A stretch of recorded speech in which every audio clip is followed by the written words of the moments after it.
Salam berjumpa kembali Bapak Ibu, saudara-saudariku yang terkasih, teman-teman sekalian. Pada kesempatan ini saya mengajak kita kembali lagi untuk mendengarkan sabda Tuhan yang kita ambil dari Penginjil Matius bab 10 ayat 16 sampai 23. Penganiayaan yang akan datang dan pengakuan akan Yesus. Lihat, aku mengutus kamu seperti domba ke tengah-tengah serigala. Sebab itu hendaklah kamu cerdik seperti ular dan tulus seperti merpati. Tetapi waspadalah terhadap semua orang, karena ada yang akan menyerahkan kamu kepada majelis agama, dan mereka akan menyesah kamu di rumah ibadatnya.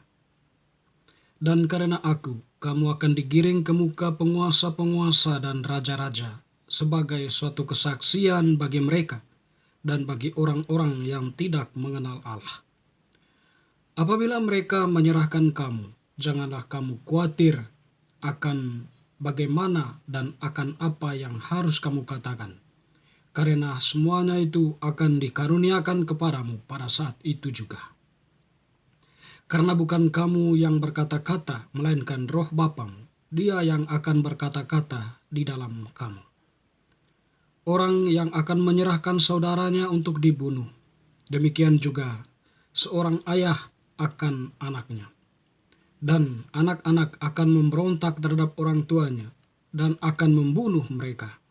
Dan kamu akan dibenci semua orang oleh karena namaku. Tetapi orang yang bertahan sampai pada kesudahannya akan selamat. Apabila mereka menganiaya kamu dalam kota yang satu, larilah ke kota yang lain, karena aku berkata kepadamu, sesungguhnya sebelum kamu selesai mengunjungi kota-kota Israel, Anak Manusia sudah datang. Demikianlah sabda Tuhan, terpujilah Kristus. Bapak Ibu saudara-saudari yang terkasih, Penginjil Matius yang kita dengarkan tadi mengisahkan atau menampilkan kepada kita setidaknya ada 2 poin besar yang disampaikan di sana.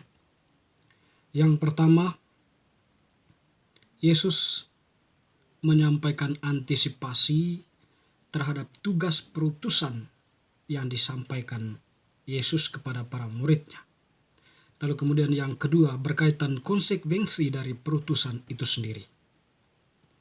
Yang pertama, ini berkaitan dengan antisipasi yang disampaikan oleh Yesus kepada para muridnya ketika mereka diutus.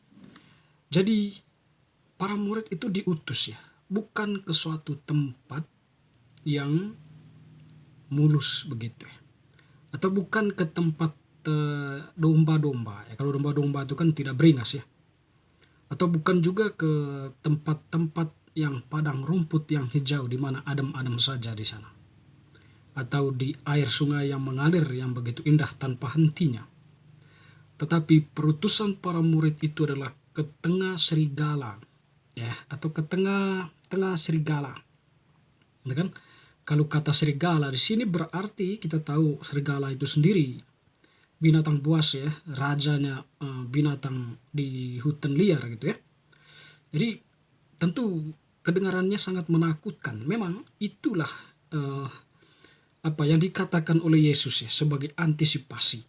Nah, apa kata-kata antisipatif yang keluar dari mulut Yesus?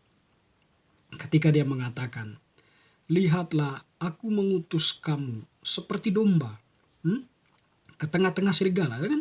Domba. Domba itu orangnya penurut Domba itu binatang yang tidak terlalu berontak Binatang yang yang tidak begitu keras untuk dituntun atau diperlakukan seperti apa dia akan mau Tetapi ke tengah serigala, itu semacam sebuah kontradiktif antara karakter dari kedua binatang ini. Jadi para murid itu dilihat atau disamakan oleh seperti domba. Mereka diutus, para murid itu diutus ke tengah serigala atau ke tengah situasi dunia yang berantakan, yang mapan dengan kejahatan, yang mapan dengan otoriter, yang mapan dengan rencana-rencana atau rancangan-rancangan yang sangat semacam menyudutkan nilai-nilai penting dalam kehidupan gitu ya. Jadi mereka diutus. Nah, kata antisipatif yang keluar dari mulut Yesus itu adalah, hendaklah kamu cerdik seperti ular dan tulus seperti merpati. Ya, di tengah situasi seperti itu kamu harus cerdik dan tulus seperti merpati. Cerdik dalam arti bisa membaca situasi. Ya, bagaimana situasi itu dibaca sedemikian rupa, mana celah saat itu kita bisa masuk atau tidak mengambil hati serigala itu, untuk setidaknya nanti kita bisa masuk ke dalamnya dan mewartakan kerajaan Allah itu, mewartakan kerajaan surga. Dan tentu di sini ketika tulus seperti merpati dalam arti bahwa kita masuk dalam situasi itu ya dengan sebuah ketulusan, bukan sebuah paksaan ya, tapi dengan hati ya kita yang tulus ya, yang dimana kita membawa Allah di situ ya. Jadi di sana kita cerdik membaca peluang, dan kita masuk dengan ketulusan hati kita mewartakan kerajaan Allah atau mewartakan Yesus yang sudah bangkit. Tidaknya itulah secara sederhananya ya, berkaitan dengan kata-kata antisipatif yang disampaikan oleh Yesus. Lalu kemudian yang kedua berkaitan dengan konsekuensi. Nah, teman-teman, saudara-saudari, perutusan para murid itu tadi ya, digambarkan tadi ke tengah serigala itu dalam arti begini. Nanti para murid yang diutus ke situ, mereka akan ditantang, dihadapkan pada situasi-situasi yang tidak bersahabat, di mana kehadiran mereka ditentang sedemikian rupa oleh orang-orang yang tidak menyukai mereka, dengan dalil-dalil tertentu ya, menyalahkan mereka.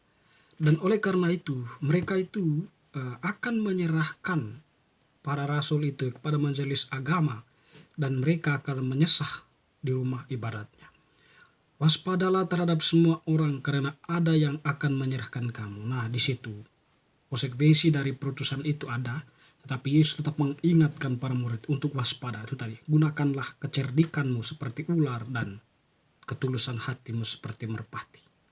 Dan juga selain itu, orang-orang akan menggiring mereka kepada penguasa-penguasa dan raja-raja sebagai suatu kesaksian bagi mereka yang tidak mengenal Allah. Jadi, mereka yang membenci para murid yang mewartakan Yesus yang bangkit itu ya, memberikan kesaksian-kesaksian palsu, lalu mengadukan mereka kepada penguasa ya, dengan kesaksian mereka yang palsu itu. Lalu yang terakhir ini adalah, atau di tengah situasi seperti konsekuensi dari perutusan itu, apakah Allah pergi? Apakah Allah tidak membela mereka? Tidak. Allah tetap menyertai mereka. Yesus tetap menyertai mereka dengan rohnya ya, atau Roh Kudus itu yang diutus akan menyertai para murid.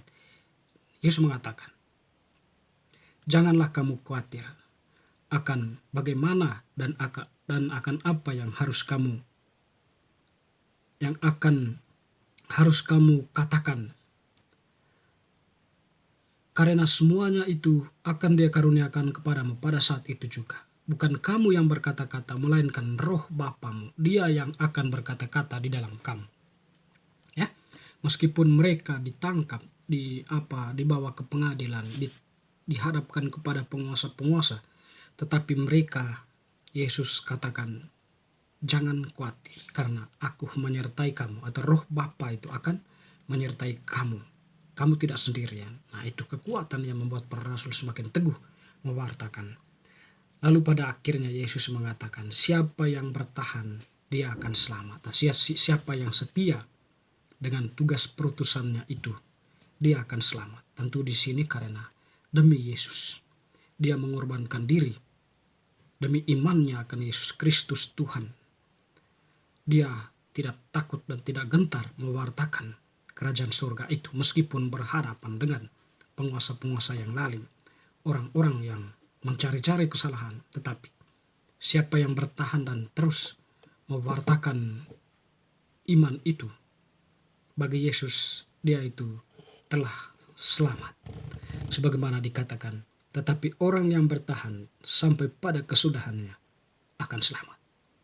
Jadi Bapak Ibu Saudara-saudari, tugas perutusan para murid kita ini ya, dalam sakramen baptis kita. Meskipun kita tahu konsekuensi dari tugas perutusan kita, yaitu mewartakan kebenaran, dan tentunya akan ditentang dalam situasi-situasi tertentu kita. Tetapi ketika kita setia pada kebenaran itu, kita percaya bahwa Yesus memberikan apresiasi.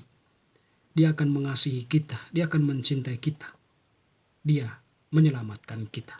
Teman-teman, saudara-saudari, semoga bacaan hari ini semakin meneguhkan iman kita. Amin.